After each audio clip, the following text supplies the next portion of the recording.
Olá, tudo bem? Hoje o nosso podcast vai ser muito interessante.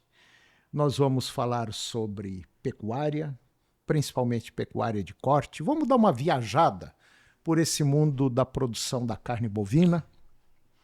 É mais uma importante informação que o Agro em Debate, através da João Domingos Advogados, a fortaleza jurídica do produtor rural, vai levar até você.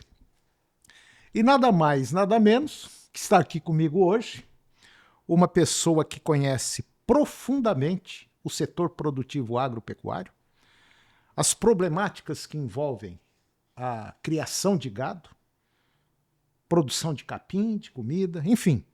Nós vamos falar com Maurício Veloso.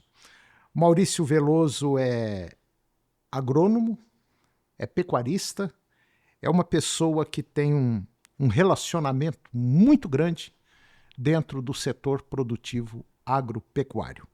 Maurício Veloso, obrigado mais uma vez pela sua participação comigo aqui em outros programas, mais especificamente aqui no Agro em Debate, da João Domingos Advogados. É um prazer tê-lo aqui para falar de um tema interessante. Está tudo bem?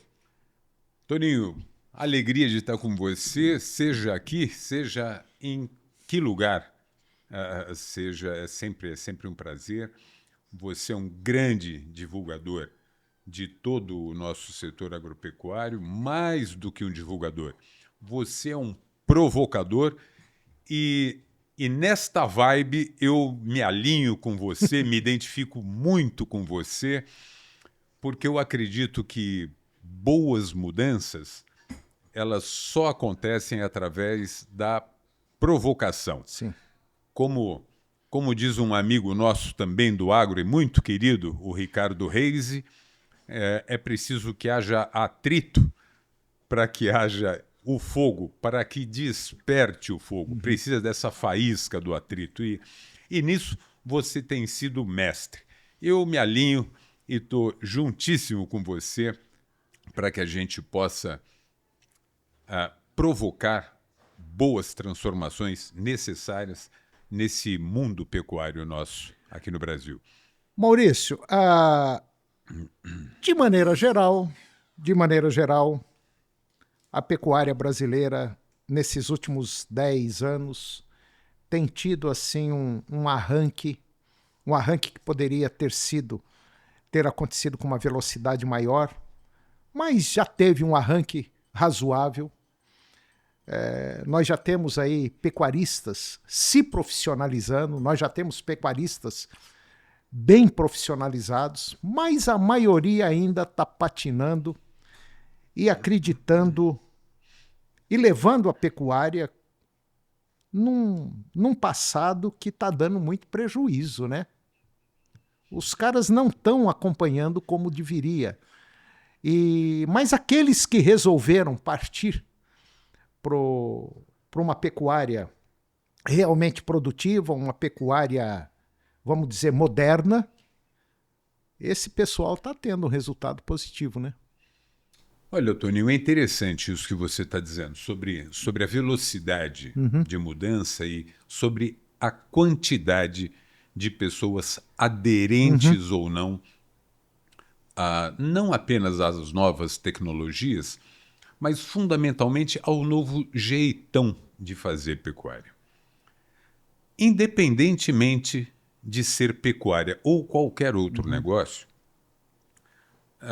todas as pessoas do mundo, não essencialmente brasileiros, de qualquer lugar do mundo, existe uma porcentagem pequena que não ultrapassa os 15% das pessoas que rapidamente capta as tendências, capta essas novas tecnologias, ajusta isso ao seu dia a dia e sai correndo na frente. Isso existe em qualquer negócio.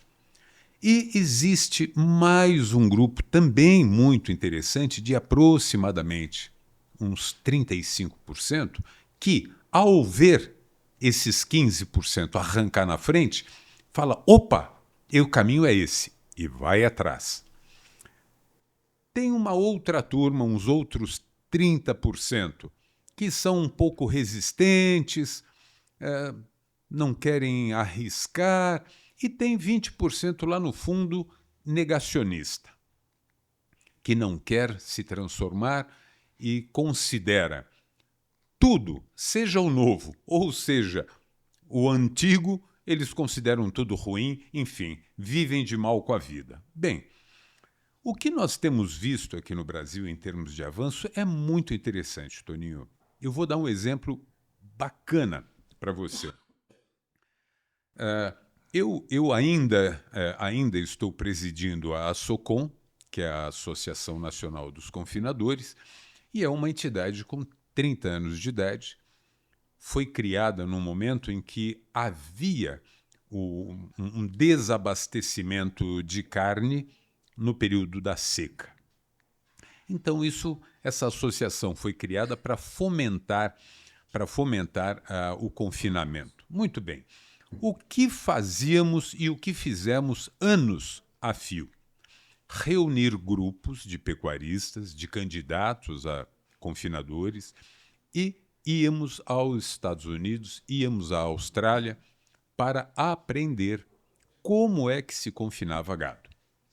Anos a fio foi desse jeito, Toninho. E o que é que está acontecendo hoje? Nós temos fila de espera para grupos americanos, para grupos australianos, para grupos da África do Sul, para grupos canadenses, para eles virem ao Brasil, aprenderem com os brasileiros como é que se confina gado. Então, por exemplo, o confinamento CMA do André Perrone, em Barretos, tem fila, é um problema, ele não consegue mais encaixar dias para estar recebendo esses grupos de estrangeiros para aprender como é que faz. O Vitor Campanelli, da Campanelli Agropecuária, quer dizer, ele não consegue mais atender, ele está sendo obrigado a negar visita de grupos, porque ele está com o ano ocupado, sem falar nas vezes que eles têm que sair aqui do Brasil para ir dar palestra lá fora. Então, e tem muitos outros, quer dizer, eu estou usando esses dois como exemplo, mas tem inúmeros outros excepcionais pecuaristas, não apenas no confinamento, mas na cria, na recria, ou que seja no ciclo completo.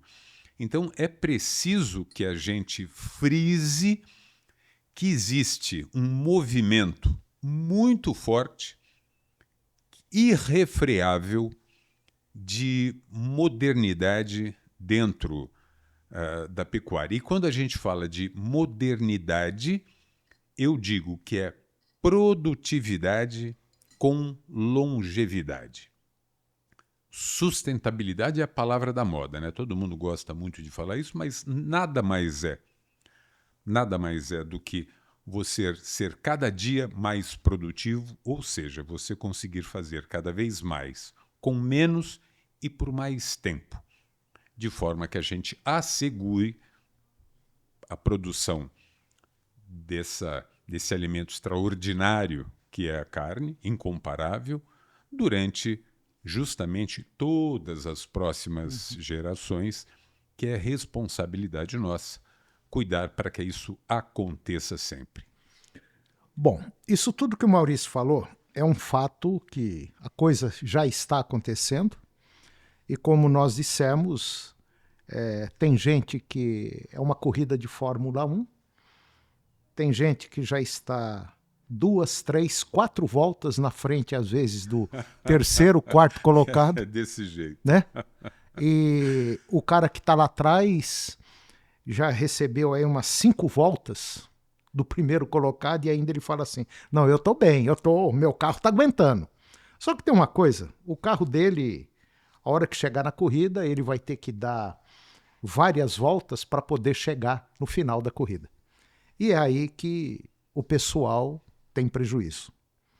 A pecuária brasileira, e principalmente eu, às vezes sou muito criticado nos nossos veículos de comunicação que a gente tem, trabalho, porque a gente fala algumas coisas e as pessoas às vezes não enxergam, não conseguem ver, e é exatamente esse que está umas 5, 6 voltas lá atrás, e que corresponde hoje a talvez aí uns 30% dos pecuaristas brasileiros.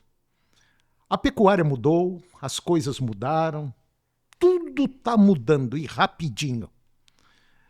Todo ano tem seca, todo ano tem seca. Você já viu que todo ano tem seca, Maurício? Gozado Toninho, e a maioria... eu não sei se você já observou, mas a coisa não é bem assim. Você sabe que eu estou aqui em Goiás, eu estou aqui em Goiás há 40 anos. Né? Este ano, 2024, faz justamente 40 anos. Mas todo anos. ano tem seca. Não, tem dois tipos. Tem dois tipos e é preciso que a gente ressalte isso, porque senão o pecuarista acha que é implicância com ele. Não é. Não é, não. Tem dois tipos de seca em todo esse grande centro-oeste. Tem a seca, essa seca que a gente está acostumado com ela, que é a seca braba, né? E tem a outra, que é a seca muito braba. Entendeu? Tá. São Essa dois muito tipos. braba eu não sabia. Tem dois tipos de seca. Tem a seca braba, que é a que normalmente a gente tem, e tem outra, de vez em quando, a gente é presenteado como uma dessa de 2024, que é a seca muito braba. São os dois tipos de seca que a gente tem. Mas uma é certeza. Uma delas é certeza. E nessa uma é certeza, muita gente fica sem comida. Fica. Fica, todo né? Ano. Todo ano. Gozado. Rapaz, e o que eu canso de falar... Todo ano eu escuto uma lorota que fala, esse ano vai chover cedo. Entra ano e sai ano e a pancada comendo. E você sabe por quê? Você sabe por que as pastagens elas vão se acabando, Toninho? Não sei. Porque o momento mais delicado da pastagem, por incrível que pareça, não é a seca. É nas águas. Não é o período seco, é quando começa a chover. Esse momento é o momento mais delicado da pastagem. Esse é o momento que o pecuarista tinha que tirar da pastagem tudo. Vaca, bezerro, boi, touro, veado mateiro, cupim, siriema, anta, tudo. Ele tinha que tirar e colocar tudo no sequestro para deixar essa pastagem se recuperar. Que recuperação é essa? Aquelas primeiras folhas, Toninho, não pertencem ao gado, não pertencem à égua carroceira. Elas pertencem ao sistema radicular do pasto. Então, é preciso que ninguém ponha a boca naquela pastagem e deixe essa pastagem emitir essas primeiras folhas tímidas que vão começar a recompor o sistema radicular. E para que você, quando você diz, eu tenho tantos alqueires de pasto, para que de fato toda a sua área esteja ocupada de pasto, para que esse pasto esteja denso, é preciso que você deixe esse sistema radicular se recuperar para que ele possa então emitir os perfilhos que vão estar tampando todo esse espaço entre os pés de capim. Gozado. A própria palavra já diz, perfilhos. Perfilhos, exatamente. Entendeu? Isso. Quer dizer, e é exatamente quando dá as primeiras chuvas que começa a sair o capim que a maioria dos pecuaristas coloca o gado. E aí? Aí, esse pasto não tem força para erguer a cabeça. E você vai depauperando ano a ano, você vai esgotando as suas pastagens, porque você não faz um manejo de raízes. Chega um certo ponto que o capim olha para você e fala, eu não aguento mais. Ou nem fala, morre antes de falar. Ele morre antes de falar. Então a pecuária, teve aí há mais ou menos uns 8 meses, eu gravei, e disse o seguinte, que a pecuária tem que mudar a página. Acabou. Acabou. Não, não é mais essa pecuária extrativista que a gente tem. É uma pecuária, nós temos que fazer uma pecuária intensiva, uma pecuária com planejamento, uma pecuária com gestão, Claro. uma pecuária onde, eu vou colocar 4 boi por hectare, 4. Não. Às vezes você com 2 unidades animal por hectare, você ganha mais dinheiro do que com 4, 5. Toninho, foi ótimo. Foi ótimo você ter dito isso, porque às vezes a gente escuta alguns companheiros da gente, técnicos, consultores, e eles sugerem ao pecuarista a adoção de medidas para que se obtenha a maior produtividade. Tá errado. E a maior produtividade é a maior inimiga da melhor produtividade. Então, pecuarista, cuide justamente de separar bem esses termos. A maior produtividade, via de regra, é inimiga da melhor. E a melhor é aquela que justamente lhe oferece a melhor rentabilidade. A gente não pode esquecer disso. Eu me lembro exatamente, eu fiz uma entrevista com o Maurício há algum tempo aí, e falamos, qual que é o melhor capim? Aí eu fiz com ele, fiz com outro também. Não tem melhor capim, né, Maurício? Não tem. Não melhor tem capim é aquele que ele tem na propriedade já formado, né? Esse é o primeiro de todos. A partir daí, o melhor capim... Deixa bem explícito, a partir daí, o melhor capim vai ser aquele que você tenha a melhor condição de colheita. Porque nenhum capim presta, por mais adubado, por mais fertilizada que esteja essa terra, nenhum capim presta, se você não for capaz de colher corretamente.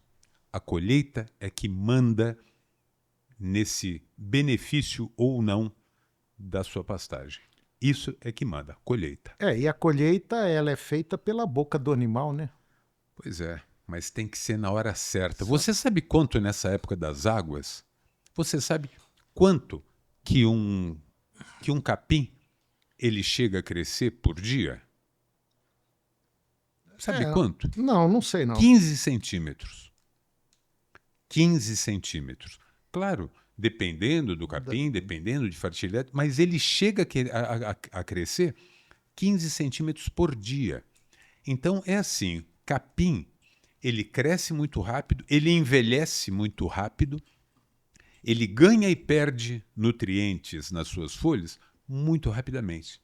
Então, a colheita, ela não é para acontecer no dia que der certo, quando ele voltar de viagem, espera aí para a gente ver o que vai fazer, não, mês que vem eu estou aí a gente... Não.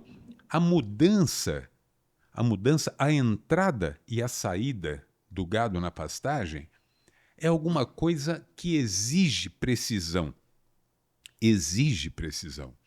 É preciso que seja feito a hora e a tempo.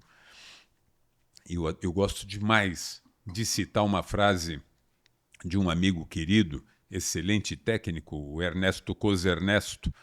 Ele grita a todos os pulmões, é proibido perder pasto. E perder pasto significa pastejar o pasto na hora errada.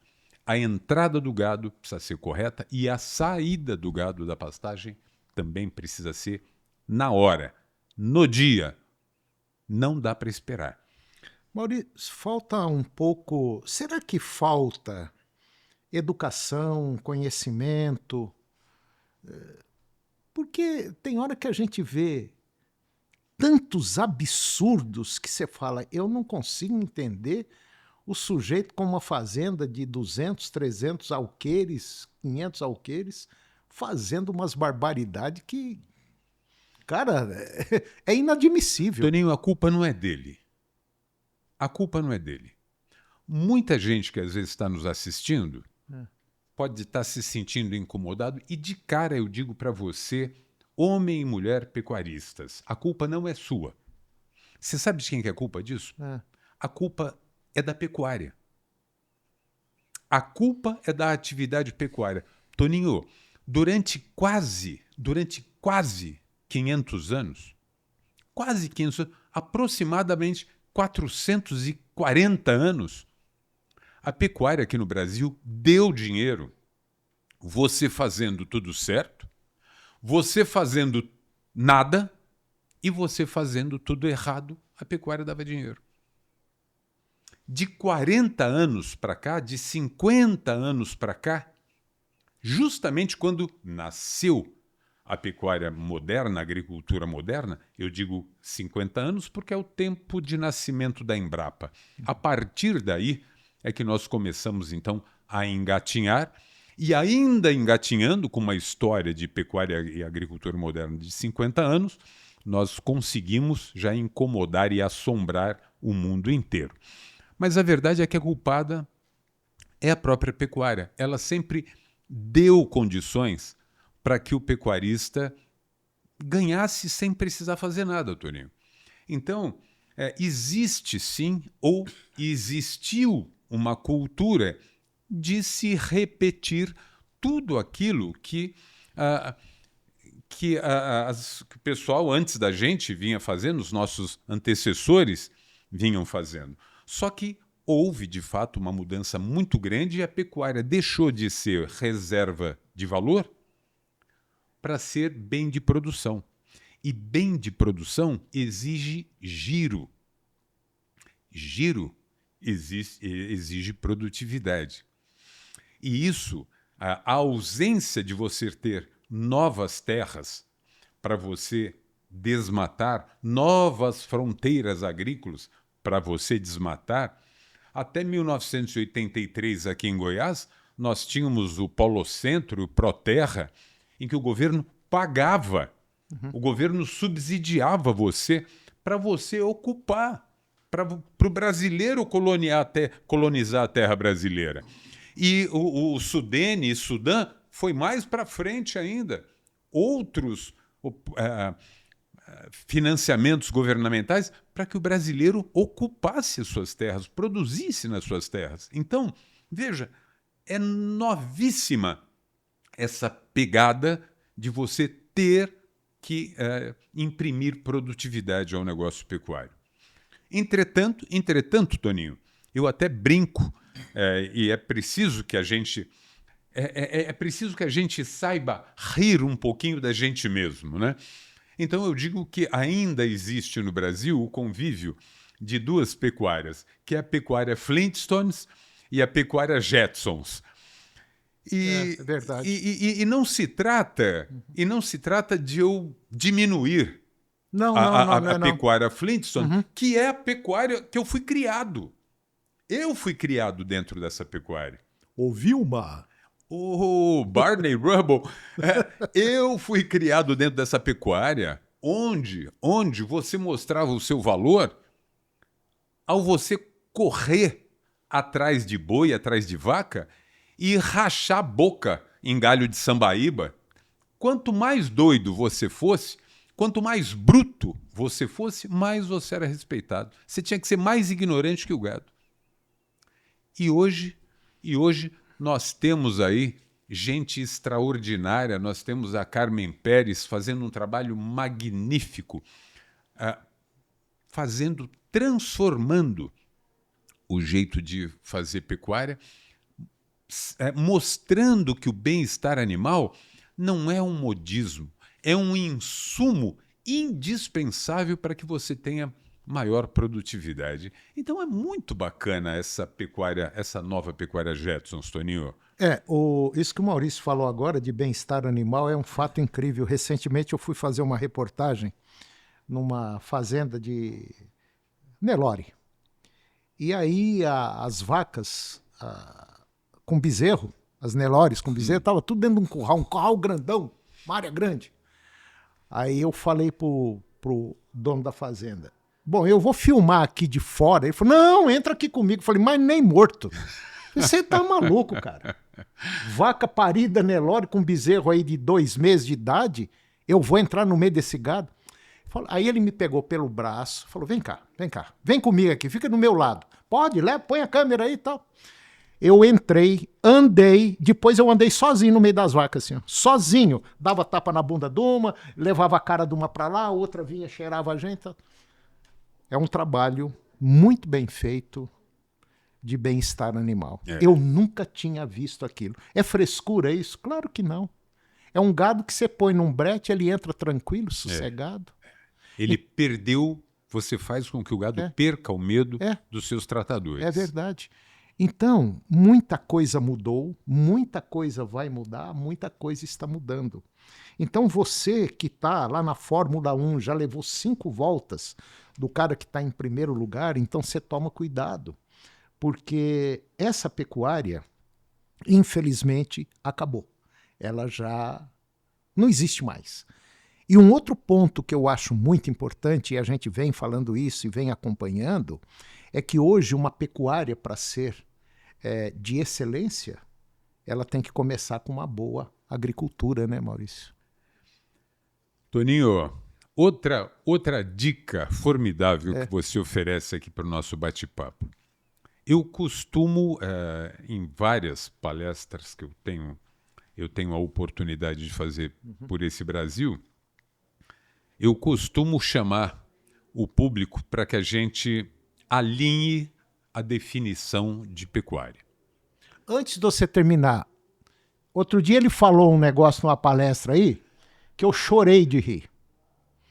O cara comprou uma égua de 1,5 milhão e comprou uma cobertura de um cavalo que custa 150 mil reais. Nasceu um jumento puxador de carroça. Eu não tenho nada contra o jumento. Sacou o que eu tô querendo dizer? Então vai, vamos para frente. Olha, isso que ele está dizendo é muito legal e a gente já a gente volta nesse assunto para justamente falar de um dos maiores, se não o maior avanço que a gente vê na seleção genética, é justamente um mecanismo para conferir a certeza matemática à biologia da genética, coisa que a gente nunca conseguiu fazer. E agora a gente tem como. Eu vou contar isso para você já. Não deixa eu ir embora sem falar. Mas, bom, onde é que a gente estava? Nós estávamos no seguinte, uma pecuária lucrativa, com resultados fantásticos, depende de uma excelente agricultura. Pois é. O alinhamento da definição de pecuária. Então, eu vou contar para você. Se você ainda não sabe, eu vou te contar qual é a definição de pecuária. Posso contar para eles? Pode. Pecuária é a modalidade de agricultura cuja colhedora tem focinho, rabo, rumina e muge. Alguns têm chifre. Isso é pecuária, alguns têm. Mas é isso aí. Nós, todos pecuaristas, nós temos que ser exímios agricultores de forragem. Olha lá, se nós somos exímios agricultores de forragem, todo agricultor, do que quer que seja, ele se prepara, planeja, planta, cuida, conduz bem essa lavoura e colhe na hora certa. E tem sempre uma estratégia de comercialização. Nós, pecuaristas, temos que ser igualzinho. A gente conduz, a gente planeja, a gente implanta, conduz essa nossa lavoura de pastagem para quê? Para a colheita precisa. E a gente precisa ter sempre uma estratégia muito bem construída de comercialização. Porque se a gente não tiver a nossa estratégia, a gente vai fazer parte da estratégia da indústria frigorífica. E aí a gente está lascado. Aí só resta, de fato, comprar lenço e chorar. Mas dá com as ferramentas que a gente tem hoje e todo o controle de custos de produção, de ganhos diários, de GMD, tudo isso, a gente tem sim condição de se manter lucrativo em qualquer circunstância, porém, sempre aplicando à nossa realidade todas essas ferramentas que a gente tem à nossa disposição.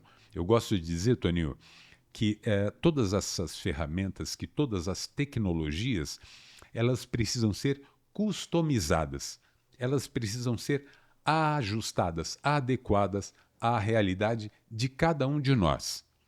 E olha que interessante, às vezes, toda a verdade tecnológica que a gente tem para a região da sede, da fazenda, não é a mesma que a gente vai aplicar lá no retiro fulano de tal.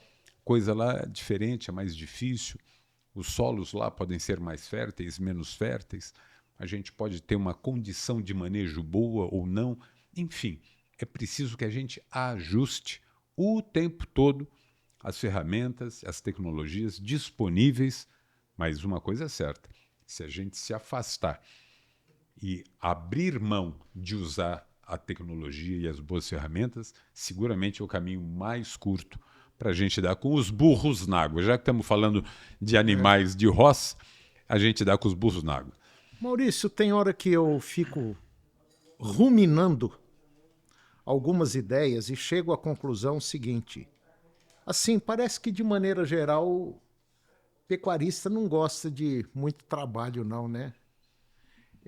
Por exemplo, você citou agora que às vezes na mesma fazenda, dependendo da área, você tem uma área mais difícil do que uma outra, mais complicada que a outra. Para essa área exige um planejamento, para aquela outra exige um outro planejamento. Eu tenho que criar casar os dois ou três situações para que as coisas aconteçam lá na frente de uma forma positiva. E o que a gente vê é que a turma ainda parece que segura, né? Para não fazer os trem direitinho. Parece que dá muita dor de cabeça, muita mão de obra, Olha, né? dor de cabeça dá, mão de obra dá. E como eu disse para você, Toninho, a culpa disso tudo é da própria Da pecuária. própria pecuária. Não havia necessidade da gente fazer nada. É. Eu já tive 8 fazendas arrendadas.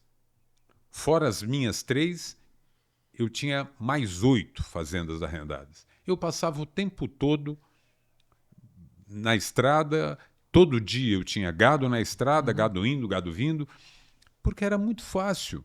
Acabava o capim na minha fazenda, eu mandava para outra, arrendava outra. Acabava o capim naquela fazenda, eu arrendava outra. E tinha o pau, e estava tudo certo. Tinha sobra, era barato, tinha fazenda demais, tinha área demais para a gente arrendar. E é engraçado, né? Porque isso era a perpetuação da pecuária ancestral, nômade, em que o gado ia para onde tinha forragem, aonde o clima estava bom, aonde tinha pasto. Era pecuária nômade. Poxa vida! Era o certo. Era Flintstones. Era Flintstones, Toninho. E eu vivi isso. Eu vivi anos a fio isso. Quer dizer, hoje eu sou obrigado, goste ou não, eu tenho que produzir na minha fazenda. E eu sei que, como a gente aqui brincando, a gente está dizendo que tem a seca braba, e é muito braba, e eu tenho que me prevenir disso. Eu tenho que ter comida. E outra, eu tenho que ter muita comida. Não é comida. Eu não posso ter comida faltando. Eu tenho que ter comida sobrando. O meu pai, Toninho, meu pai não era pecuarista, mas meu pai era um cara muito observador e sempre foi o meu grande cúmplice na produção agropecuária. Ele dizia assim para mim, ele falava assim, meu filho, presta atenção, você não é um cara muito inteligente, então você precisa estar sempre pronto para administrar fartura, é mais fácil. Então, sempre trabalhe com sobra, porque é mais simples. Para você que é mais limitado, você tem que trabalhar com fartura. Administrar fartança é só para gente inteligente. É só para gente muito inteligente para administrar fartança. Então, não é para você, viu, filho? Não entra nessa de administrar fartança, filho. Tá? Fique ciente da sua limitação e administre fartura. E eu, sempre muito cioso do que meu pai me dizia, é o que eu procuro fazer até hoje. Eu procuro administrar fartura. Mas de maneira geral, eu vejo que, eu digo sempre também, uma coisa que vocês sabem disso, depois que inventaram o Nelore e depois que inventaram o Braquiarão, as coisas, a pecuária é de um jeito. É aquela pecuária lá dos Flintstones. E atualmente a gente observa, assim como você citou recentemente, antes dessa conversa nossa, que os Estados Unidos têm um rebanho muito menor e produz mais do que a gente. E que num período aí de 10 anos, eles saíram de uma carcaça de 200 e poucos quilos e pularam 204. 204 quilos e pularam para 360. 360. Isso daí não é milagre. Não, isso foi no espaço de 30 anos, eles causaram essa revolução. E hoje a gente vê, ouve, já fiz reportagens também de gente falando o seguinte, esse animal aqui que nós trabalhamos ele come 20% menos ou 30% menos e ganha 20% mais do que o outro ali. Isso. Aí tem gente que fala, meu Deus do céu, mas que loucura, hein? E tem muita gente que não acredita nisso ainda, né? Bom, Toninho... E já tem gente fazendo isso há muito tempo, né? São números que a gente não pode desprezar. Eu há pouco conversava com você sobre um grupo muito significativo de neloristas, e não apenas de neloristas, porque tem gente de outras raças nele, que chama-se Confraria da Carcaça Nelore. Esse grupo ele é composto principalmente por neloristas reconhecidíssimos pelo mercado, neloristas históricos, gente extraordinária que já vinha fazendo história na evolução da raça Nelore, ou até da raça Tabapuã, como é o caso da doutora Valéria Guimarães, que compõe também esse grupo.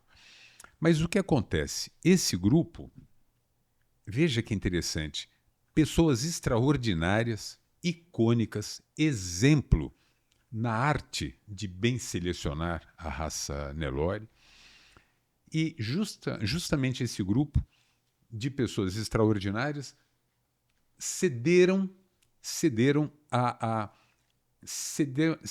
aos fatos, cederam à prova científica e aderiram a um sistema a mais. Eles colocaram mais um fator de seleção, de rigor na sua seleção, já rigorosa, que é a avaliação e a seleção por ultrassonografia de carcaça. E a partir de então, estão obtendo resultados extraordinários. Então a gente tem gente maravilhosa lá dentro, a gente tem a Fazenda Santanice, a gente tem o Nelore Aimoré, a gente tem o Nelore Beca, a gente tem... enfim, eu acabo é muita gente. Falhando, deixando de citar tanta gente, são muitos lá dentro, mas o fantástico é que o Shiro Nishimura também presidiu até pouco tempo, e agora o Marco Túlio, do Nelore Celeiro, quer dizer, está no mercado carne de altíssima qualidade, oriunda desses rebanhos da Confraria da Carcaça Nelore, coisa impensável, né? Carne de qualidade, marmorizada, macia, completamente diferente. E o que é melhor, machos e fêmeas extremamente férteis e precoces. Ou seja, aquilo que falávamos há pouco, fazer mais com menos. Mas é uma transformação. Este processo de avaliação e seleção por ultrassonografia de carcaça, que é uma tecnologia defendida e implantada pela doutora Liliane Sugizawa, da DGT Brasil, isso é um divisor de águas, é alguma coisa que não tem como o pecuarista não adotar, não aderir, porque é a forma, justamente a que falávamos há pouco, de você conferir à genética o rigor matemático. Quando você conhece por dentro o que uma vaca é capaz de atingir, conhece por dentro o que um touro é capaz de atingir, conhece por dentro o que um boi, um garrote de recria ou uma novilha é capaz de atingir, você não desperdiça nem tempo nem dinheiro. É verdade. E a diferença, Toninho, de resultados desses animais, machos e fêmeas, e a diferença dos resultados econômicos que esta seleção, que esta avaliação promove no seu sistema de produção, é um negócio extraordinário, porque você elimina o desperdício. Então, este é um divisor de águas que precisa ser conhecido. Quem não conhece, corra, conheça e pratique, e você vai ver a diferença que acontece, principalmente no seu bolso. E por quê? Pela diferença de produtividade de machos e fêmeas dentro da sua fazenda. É alguma coisa extraordinária. E tem um detalhe nisso tudo que o Maurício está falando, que eu aprecio demais e dou muito valor. Eu gosto demais de Fórmula 1. Ah, é? Serve eu dando exemplo aqui. Tá. Por que eu gosto disso aí? Por causa da precisão. Ah, isso aí, Toninho. Outro dia eu estava ouvindo o Hamilton, Certo. lá da Mercedes, conversando com o diretor lá, o engenheiro. Pois é, a Mercedes agora, a partir do ano que vem, nós vamos estar com um carro competitivo. Olha só. Nós estamos ganhando 1 segundo a mais. Esse motor que nós estamos utilizando, que está desenhado aqui, ele é 1 segundo a mais do que o motor que eu estava correndo. Cara, 1 segundo a mais. O que é 1 segundo? 1 segundo é o que ele precisa para ser o campeão, para ser melhor do que os outros. Eu acredito nisso, Toninho. Sabe? Então, baseado no que você falou e que está correto, que a gente vem de uma pecuária lá do passado, até que a gente não pode culpar muito o pecuarista, né? Não. Tem não uns pode. que demoram mais para chegar, tem outros que demoram menos. Aqueles que conseguiram enxergar estão saindo na frente. Às vezes não é o tamanho da terra que determina o seu valor produtivo, o seu resultado produtivo. Não é isso. O que eu acho que determina o valor é você pegar as ferramentas que tem e falar, poxa, eu vou implantar isso aqui.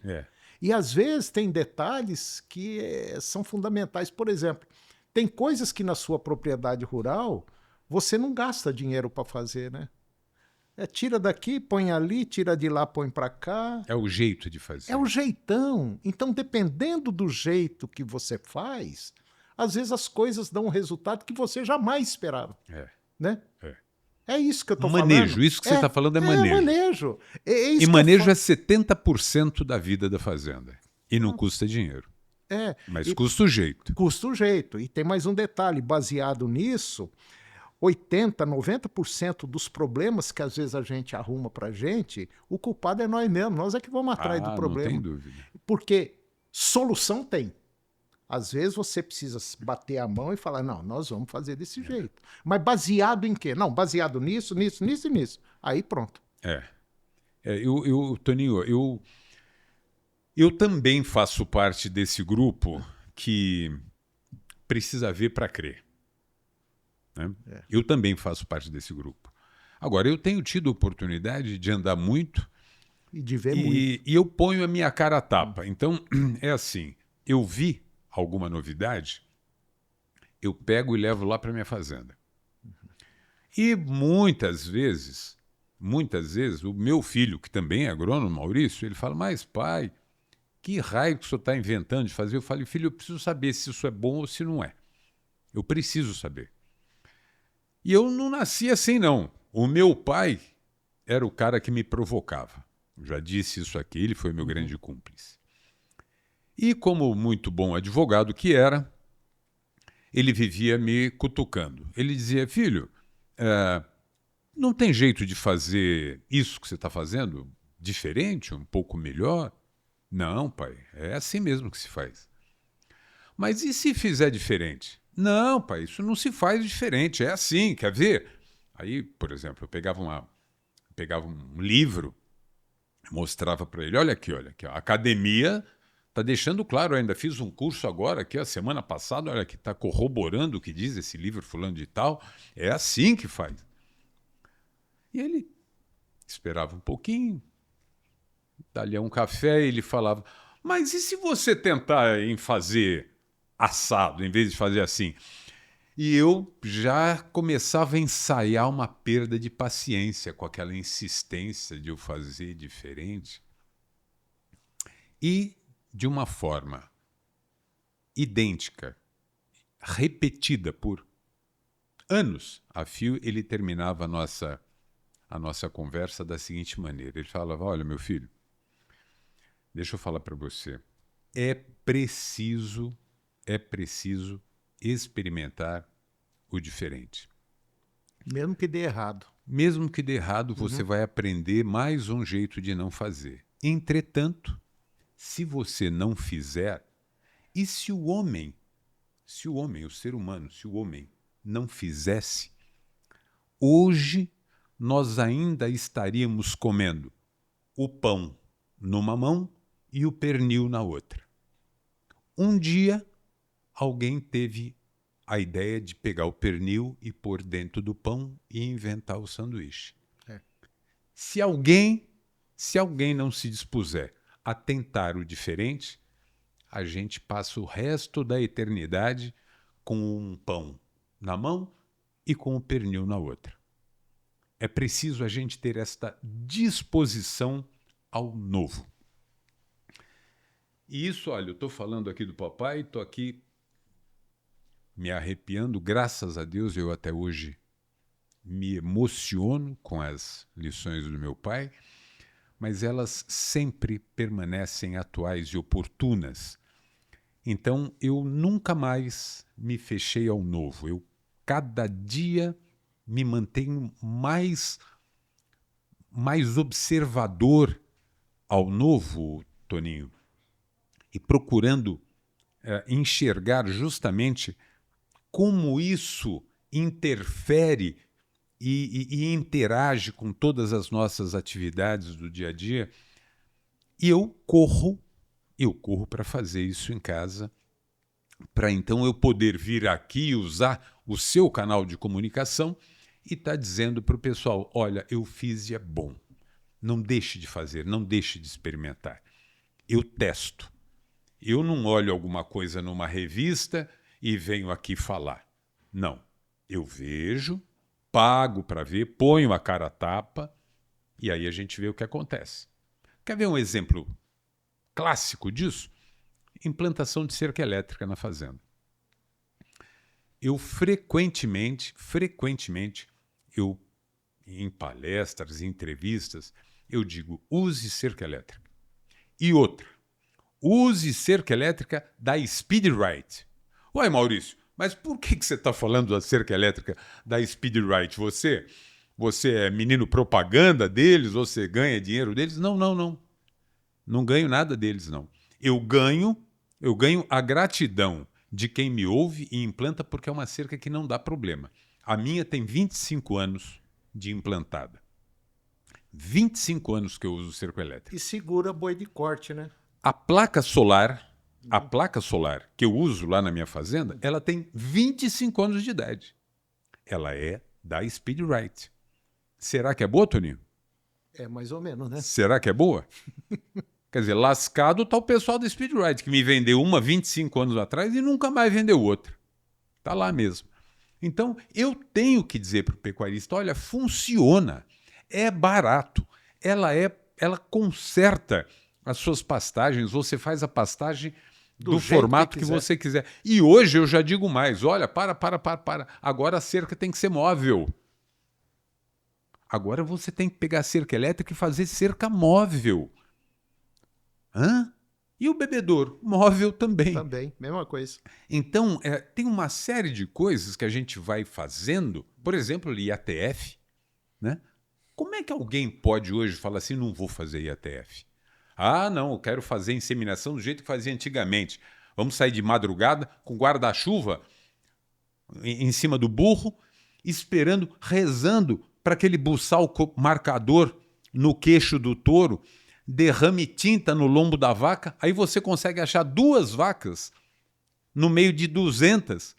Aquela luta infame para você tirar essas 2 vacas e levar para o curral de manhã cedo para inseminar de tarde. Toninho, quem quer viver isso, Toninho? Ninguém. A gente tem que aderir às coisas que promovem eficiência ao processo produtivo. Então, cada uma dessas ferramentas que eu vou identificando, vou aprendendo, vou testando, eu venho utilizar o seu canal de comunicação e outros canais de comunicação e levo para o pecuarista para facilitar a vida dele. É esse o meu propósito. Bom, diante disso tudo que o Maurício está falando, eu só tenho uma coisa a dizer a você que é pecuarista.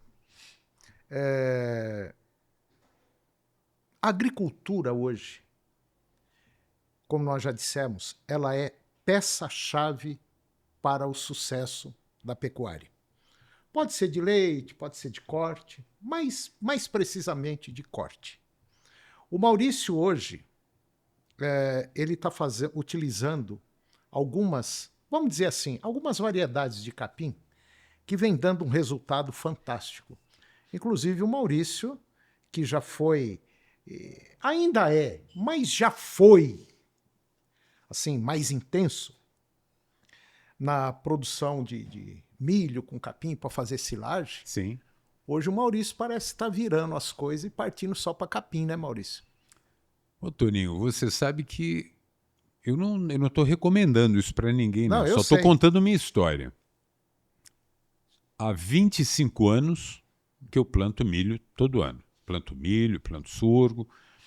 Eu fui experimentando milho e sorgo, até que eu abandonei o sorgo e passei a plantar somente milho com capim.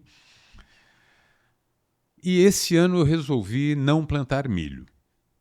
Eu estou experimentando fazer silagem somente de capim. E você sabe, eu sou produtor de leite e de carne. Eu tenho as 2 coisas. Então, não tem como faltar comida, né? Eu posso brincar qualquer tipo de brincadeira, menos a brincadeira de deixar faltar comida. Acaba minha pecuária, tanto a de corte quanto a de leite. Então, não dá para faltar comida. E ainda assim, eu estou fazendo essa experiência, a primeira experiência em 25 anos, de plantar somente capim para silagem. Eu estou dizendo isso porque, como o Maurício já disse um pouquinho para trás agora, que ele gosta de testar, de fazer as coisas, observar, testar, tal. Se deu certo, continua. Se não deu, joga para lá. E ele me mostrou agora algumas cenas que ele filmou lá da fazenda dele, mostrando algumas variedades de capim com a qual ele vai fazer a sua silagem tanto para leite quanto para corte. E eu, particularmente, eu sou um adepto fervoroso de silagem de capim. Primeiro, eu sei que uma silagem de milho bem conduzida, uma silagem de sorgo, um milho com capim dá um resultado fantástico. Mas como as coisas estão mudando, nós temos que observar também uma coisinha chamada custo. Também. Certo. E custo é igual unha. Se você não cortar, ele cresce. Eu não quero dizer que a silagem de capim é melhor do que a silagem de milho. Não, não é isso. Mas a silagem de capim bem conduzida, ela pode sim substituir em grande parte uma silagem de milho bem feita. Toninho, ela tanto pode substituir, como ela pode oferecer para o pecuarista a oportunidade dele fazer uma silagem de excelente qualidade sem que ele seja um excepcional lavourista. Sim. Porque assim, se você comparar a silagem de capim com a silagem de milho no livro didático, aí o profissional vai falar assim, tá vendo? Eu não disse que a de milho é melhor? Sim. No livro. Só que as condições das fazendas, dos sítios brasileiros, não são aquelas condições didáticas do livro. Nem todo mundo tem uma condição de fertilidade adequada. Que está ali no livro. Não tem uma condição de ter a plantadeira adequada. Não tem aquela condição de fazer todo o manejo, todo aquele cultivo durante de pulverização, adubação de cobertura, do milho, que é um pouco mais sofisticado, um pouco mais tecnificado do que você fazer tudo isso com o capim. Então, o que acontece?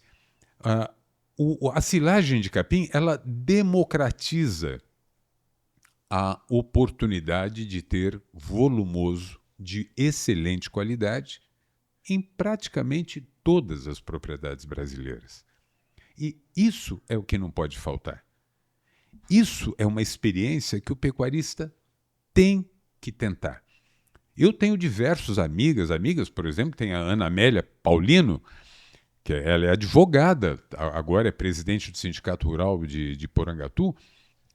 A coisa mais linda que eu vi agora, semana passada, na fazenda dela, foi aquilo que você olhava assim, perdia de vista a vacada dela sequestrada, comendo silagem de capim. Eu achei aquilo a coisa mais linda do mundo. Por quê? Porque ela assumiu também essa fazenda, que era do pai, mas, caramba, é uma advogada e tocando a propriedade de uma forma espetacular. Por quê? Porque ela vai atrás dos resultados, dos números, de todos aqueles benefícios que aquela tecnologia traz para ela. Então, achei bárbaro. Outro camarada também que tem todo um histórico daquela pecuária ancestral e que se tornou um dos maiores divulgadores do sequestro, que é o Frederico Steca.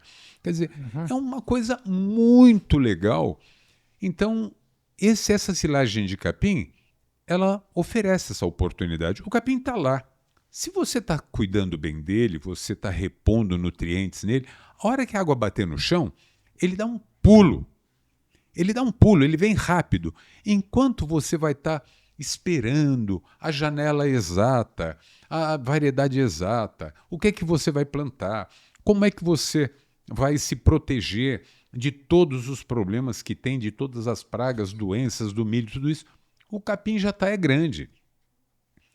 Então, essa prática da lavoura de capim, tanto para silagem quanto para pastejo, é necessário. E a gente, só lembrando, Toninho, não precisa você fazer a sua fazenda inteira. Ninguém dá conta de fazer a fazenda inteira, seja o tamanho que for. Mas comece. Pequeno, mas comece. Experimente. E você vai ver que isso, de fato, isso também vai mudar a sua vida, isso também vai mudar os seus resultados na pecuária. Eu digo o seguinte, que se você pegar aí 20, 30 bezerros e vender, é capaz de você produzir uma comida para a sua seca todinha, né? Ah, é.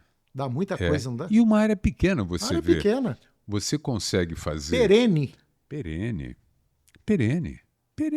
É lavoura perene. Pois é aí que eu falo, Maurício, em virar a página da pecuária. São essas coisas que são simples. Por exemplo, água.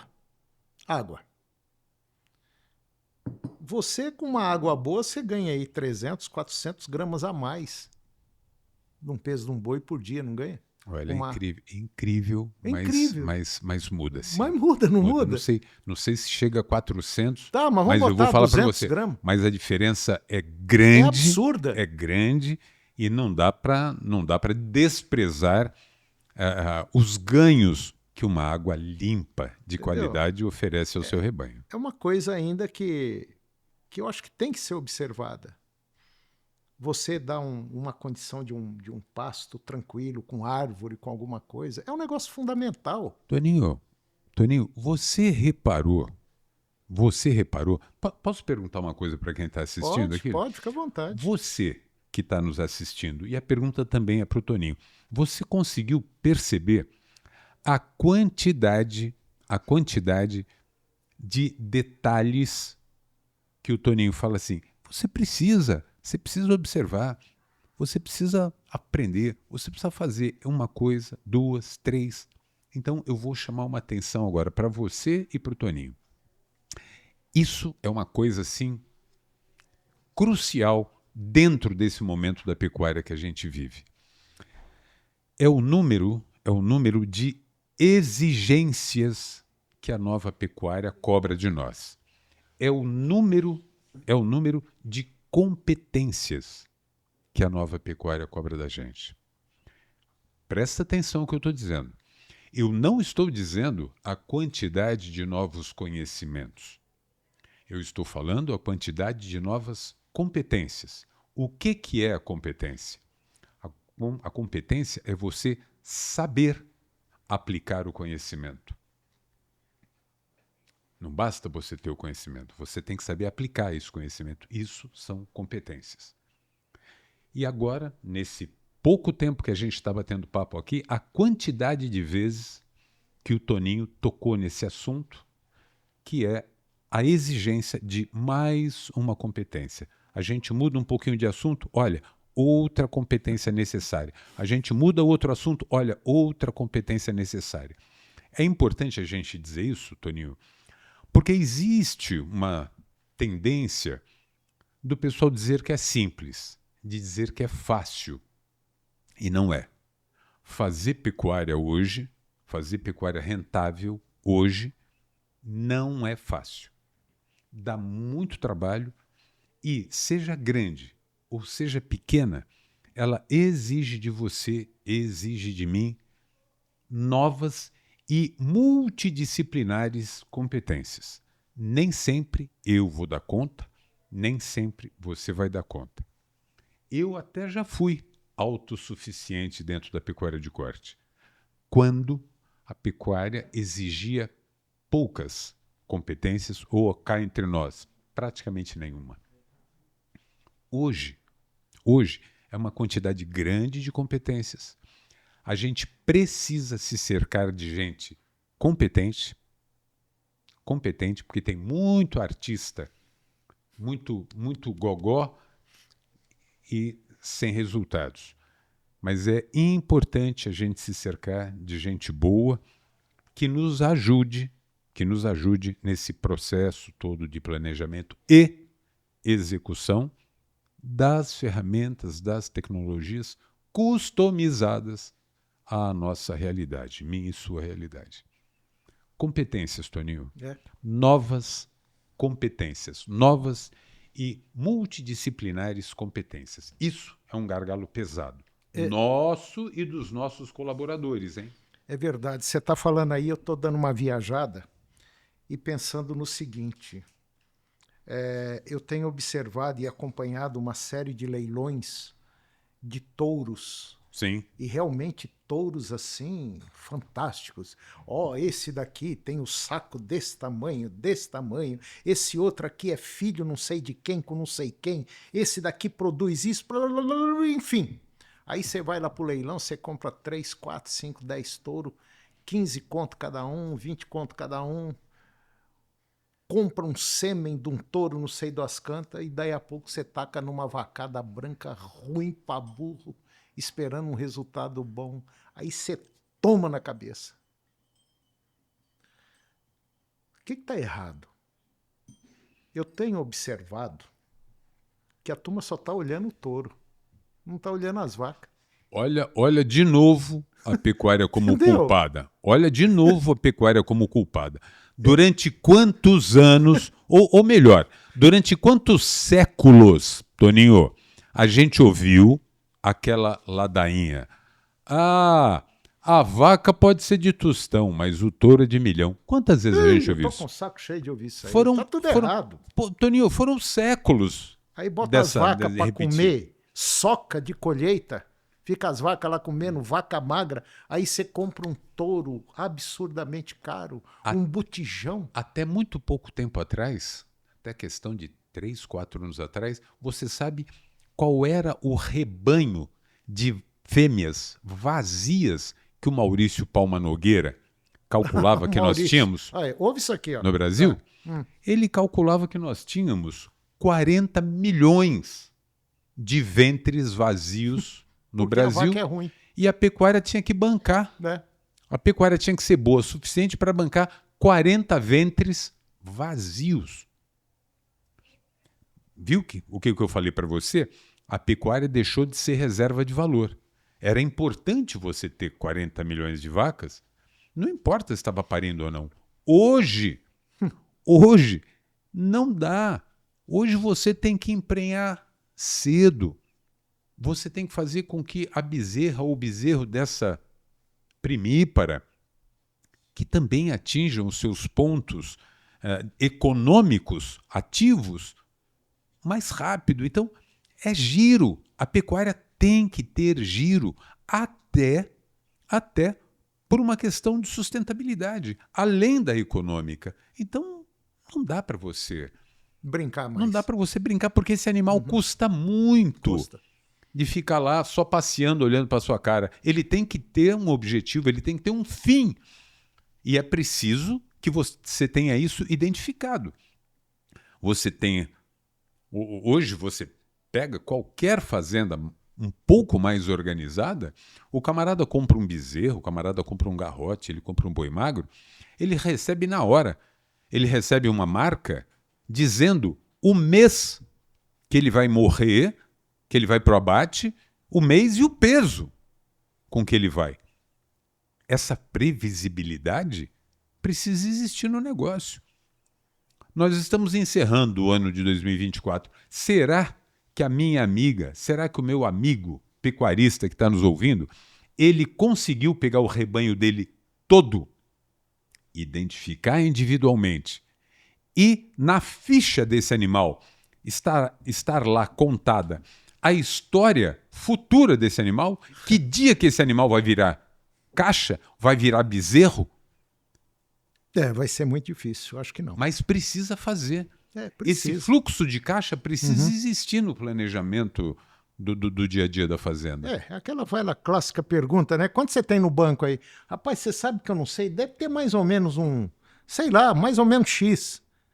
Caramba, é só tirar o extrato, né? É só fazer um controle da sua vida. Tem que ter. Você sabe. Esse controle é fundamental. Infelizmente, muita gente não faz esse controle, toca coisa naquele esquema, vai quem quer futebol clube, e aí a coisa não vira.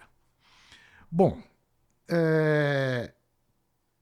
o Maurício, na minha visão, ele pode ter os defeitos dele, ainda tem como pecuarista, está aprendendo, todo dia vem aprendendo, olha uma coisa, eu vou testar isso aqui, ver se funciona.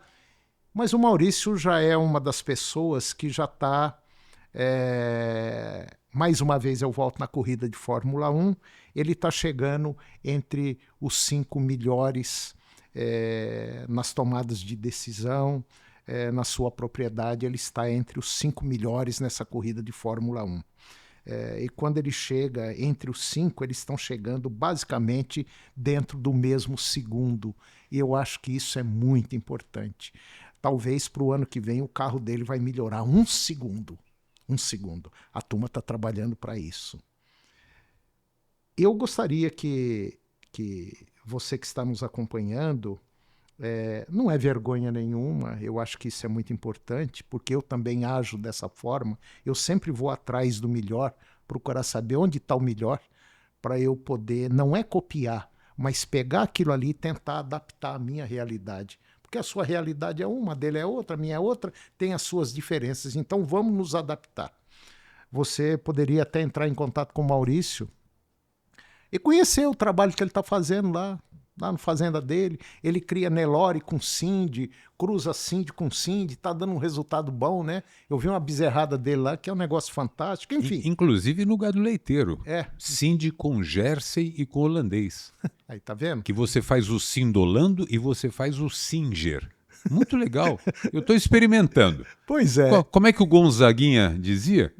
Somos eternos aprendizes, não é isso? Eternos né? aprendizes. É então a coisa está andando, está indo. E é assim, vamos observando tudo que os outros estão fazendo e vamos tentar ajustar a nossa realidade. Maurício, eu acho que se a gente for conversar aqui, sei lá, não sei quanto tempo vai, é muita coisa que a gente tem que falar. Nós demos só a primeira demão na parede, mas tem mais 3, 4, 5 demãos que nós vamos ter que dar. Eu, francamente, fico muito feliz em poder entrevistá-lo. Já há muito tempo que a gente queria fazer isso. Foi um aprendizado muito grande. Nós aqui da João Domingos, advogados, nós agradecemos demais a sua presença no nosso que agradeço, Toninho. Agro em Debate. E nós colocamos aqui à disposição os nossos podcasts, se você quiser, precisar, e eu sei que tem muita coisa que pode ser falada. Eu quero passar às suas mãos um brinde que nós entregamos a todos os entrevistados aqui do nosso podcast, que é para você guardar isso aqui com muito carinho. Vida. É, muito bonitinho. Olha, eu estou sendo extremamente bem tratado aqui, mais do que mereço. Logo na chegada, eu posso falar da dona Eva? Pode. Olha, todos os funcionários daqui, extremamente solícitos, gentis. E a dona Eva, ela trouxe para mim um pão de queijo pelando, quentinho, um docinho delicioso, café, e ela que está me bancando aqui de café. Mas todos, sem nenhuma exceção, muito gentis. E isso é o que a gente precisa. Eu saio daqui, desse escritório de advocacia, o João Domingos, com muita vontade que na minha propriedade e que na sua propriedade, todos os colaboradores vivam, atuem com o orgulho e com o comprometimento que eu vi de todo esse pessoal aqui, viu, Toninho? Isso é formidável, obrigado. Isso é uma coisa muito legal que a gente precisa despertar isso nos nossos... Sabe onde é que eu vi? Sabe onde é que eu vi?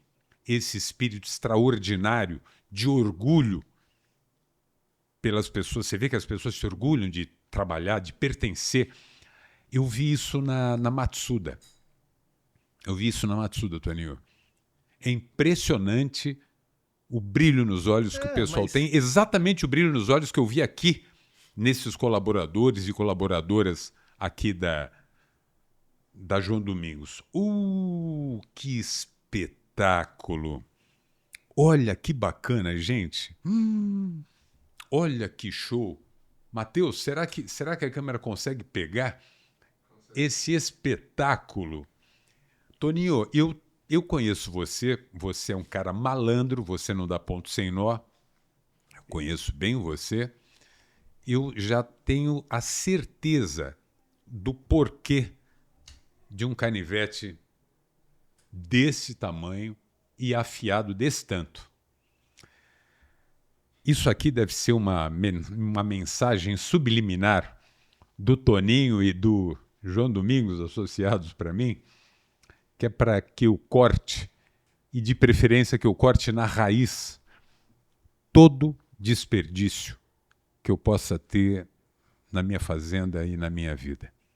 Esse é o maior de todos os inimigos que a gente tem, esse desperdício de recursos e esse desperdício de tempo. E sou eu que agradeço, Toninho, a você sempre pela oportunidade, porque cada vez que eu abro a boca aqui para falar alguma coisa para você, eu sei o peso da responsabilidade que tem ao eu estar falando alguma coisa para todos vocês que nos ouvem, E, ao mesmo tempo, eu fico com muita vontade de falar, de citar, de todas as pessoas que eu me esmero por ouvir. Então, eu ficaria muito feliz, por exemplo, que esta pessoa que me ouve aqui, que procurasse ouvir a Renata Erler, que pudesse ouvir a Janaína Martuccello, que pudesse ouvir o Rogério Goulart, que pudesse ouvir o Washington Mesquita, Dilson Aguiar, Leandro Barbeiro, Moacir Corsi, Rodrigo Albuquerque, Lígia Pimentel. Enfim, aí novamente eu peco, né, Toninho? Novamente eu peco. A Liliane Sugizawa, a Liliane Queiroz, a dama do agro. Putz, é uma mulher que também está transformando a pecuária. Enfim, tem tantas pessoas que eu faço questão de acordar e dormir com elas, porque são pessoas que eu considero bússola. São pessoas em cada uma, numa área em que elas são mais precisas, que elas contribuem demais com a minha própria visão, com a minha mudança de conduta, com a agilidade com que eu devo me transformar todo dia. Enfim, eu convido você também para essa viagem interminável de transformação pessoal, fundamental e necessária para que todos os nossos colaboradores sigam esse mesmo e insubstituível caminho de autotransformação. Obrigado, Toninho, por você se manter um provocador do meu aprimoramento pessoal, da minha melhora pessoal. Obrigado, você é um amigo meu e um grande amigo do agro brasileiro. Obrigado, parabéns. Todos nós devemos muito a você. Obrigado. Falou. Maurício, muito obrigado. A você que nos acompanhou através do nosso Agro em Debate, mais um podcast, que é um oferecimento, que é uma realização, que é um trabalho fantástico que vem sendo realizado, levando informações para você aqui da João Domingos Advogados, a fortaleza do produtor rural. Muito obrigado e até o próximo encontro.